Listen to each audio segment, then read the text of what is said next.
Hi everyone, it's QuickyBaby and welcome back to World of Tanks, and today we've got the pleasure of watching Luokan Makara playing in the brand new tier 10 auto-reloading Italian medium tank. It is the Lion. So, I've already featured this tank in a couple of videos this week, one my full tank review, one how you could manage to get your hands on it. And unfortunately, it looks like the community is already proving things that I already feared about this vehicle, and that is that it's wargaming taking things a little bit too far. In my tank review, and it's really hard to do a tank review and just say, oh, this thing's overpowered, it's outrageous. It is what I kind of came to with the conclusion towards the end of the video. And in today, you're going to see why Luokan Makara is going to be adding a little bit of evidence as to what this thing is able to achieve. So the Lion, it was released yesterday in an assembly shop. I managed to get Lion number 41, as you would have seen in some of my community posts. And I did that by actually managing to purchase the vehicle in the first 5 seconds of its release. I had kind of prepared a little bit by, this sounds really sad, but I guess the result, if you're all wondering how I got this result, I prepared a little bit by actually downloading the entire Asia server, or should I say the Asia client, and then logging in on my account that I have on the Asia server. And actually kind of practicing a little bit on that one. Now, I didn't buy the Lion on the Asia server. That would have been pretty crazy if I just bought it there just to be able to practice. But I found out where all the buttons were, and so I kind of like memorized it a little bit. And so that's how I managed to get a top 50 Lion number in sub 5 seconds on the EU server.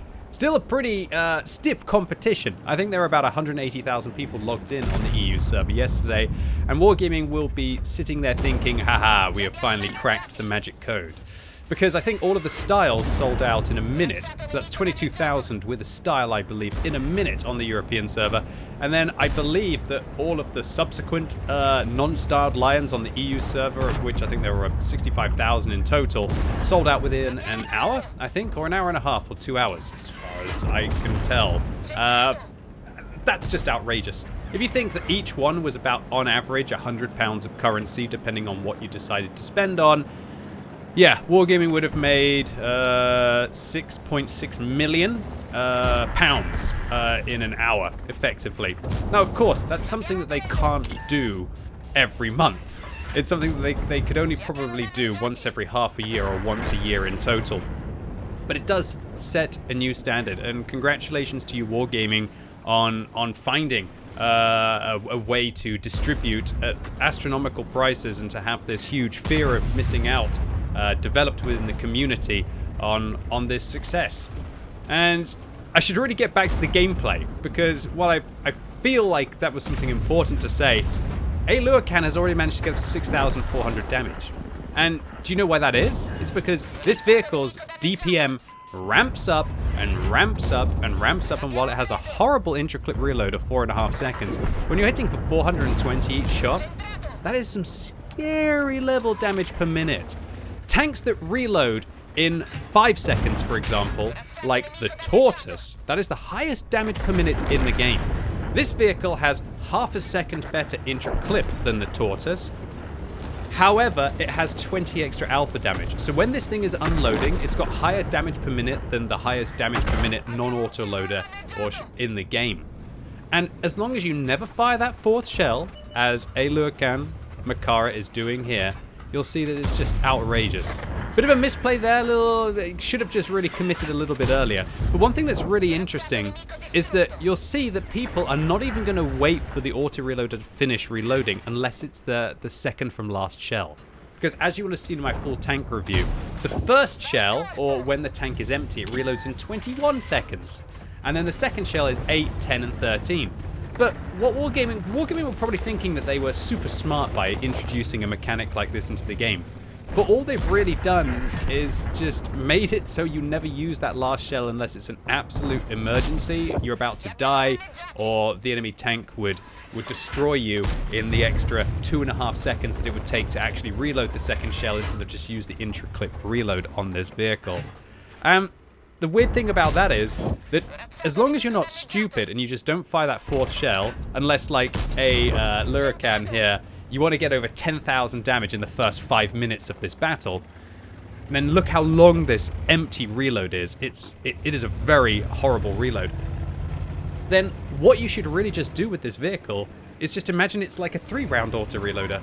It's a 3-round auto-reloader with some of the highest damage per minute on any medium tank in the game. And I believe that there's only a couple of vehicles. To be fair, you could put a gun rammer on quite a few tanks, like the AMX-30B and the SWB1, and get higher damage per minute than this. But to have this on an auto-reloader that is also very accurate at .33 accuracy, and more importantly, has 4 shells in the magazine to be able to deliver that damage even quicker and then reload it quickly. Yeah, I think Wargaming really missed on this one. And I wish I'd had an opportunity to be able to be a super tester and to have a say in this a little while ago. And I can only expect that we're going to see this thing doing some absolutely outrageous things. Because people like A. Lurkan, Makara, who are clearly incredible players, are already having ridiculous games. I haven't even had enough time to talk about this replay. It's been an assault game on Redshire, and A. Lurkan is up to 11,300 damage in 6 minutes. Yeah. This is what happens when you have not only the DPM, not only an autoloader, but you've also got the alpha damage as well. Most autoloading medium tanks in the game have 360 alpha, like on a Progetto 65, or 320 on the TVP, or I guess the Batchat, which has a substantial intraclip reload and a very long reload time and rather low DPM, all in all 390. And so this thing just seems as if it just turns everything up a notch. And the result is that, sure, A. Lurkan managed to get an ammo rack at the start of the game, but even if we were to take the ammo rack away, massively punishing that CS63 who was trying to do the right thing and contest one of the most important locations, this would have still been a 10,000 damage game, even without the RNG, in like just over 6.5 minutes. This thing is absolutely mental, and I really think that Wargaming have missed out here a little bit with the balancing of this tank. And of course, the very big problem now is that Wargaming don't nerf reward vehicles, or they don't nerf premium tanks. And while there's nothing to stop them from doing so, they hold every right in the world of changing statistics of anything that you've bought, be it a premium tank or not. They just do this because they don't want to annoy their paying customers. But I would argue with Wargaming, you realize that while maybe you're not going to annoy the 65,000 people who bought this tank, you might annoy kind of like the other millions of players who play World of Tanks every week even more by not doing so. And so what's the bigger evil here for Wargaming? Annoying their like 65,000 players who probably also eventually might realize that having things like this in the game just makes the matchmaker so toxic that you can't really play anything else, or fessing up, realizing that a mistake arguably has been made, and filing down the statistics so the other 95% of the player base don't have to contend with things like this. So A. Lurkan Makara manages to take down a Confederate medal here for destroying at least 6 opponents, or should I say damaging 6 opponents that were subsequently killed by their allies. A high caliber here for 11,700 damage in, 6 minutes and 40 seconds. And a tank sniper for dealing most of that at a decent distance, although actually it wasn't most of that, because 8,000 of this damage was dealt from a distance of 300 meters and less on that ridgeline. Now, A. Lurkan Makara is an exceptional player who's been playing the game since 2013 with an exceptional 57% win rate.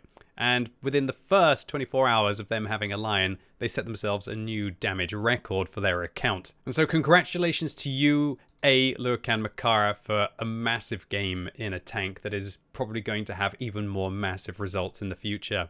If this is what the tank was able to achieve in a sub 7 minute round, I'll be very interested to see what the Lion is packing over the upcoming months and years. And thank you very much for uploading your replay on the What Replays website for the community to enjoy. I thoroughly did, and I hope all of you out there did as well. If you did, give the video a thumbs up. If you hated it, give it a thumbs down. And let me know in the comments down below what are your initial impressions of the Lion, and what number did you manage to get if you got one of the styles. And if you're watching this video as it's released on Friday, I'm going to be going live once again for the first time in a week on twitch.tv/QuickyBaby, and I'm going to be having new drops. So you can get yourself 350 steel seals to use inside the Steel Hunter game mode, and also a unique style, which is the Shield of Artemis, that you can get for checking out the stream either today or on Sunday for 4 hours. So hopefully I'll see you all live. And as always, thank you so much for watching. You've been epic, and hopefully I'll see you soon.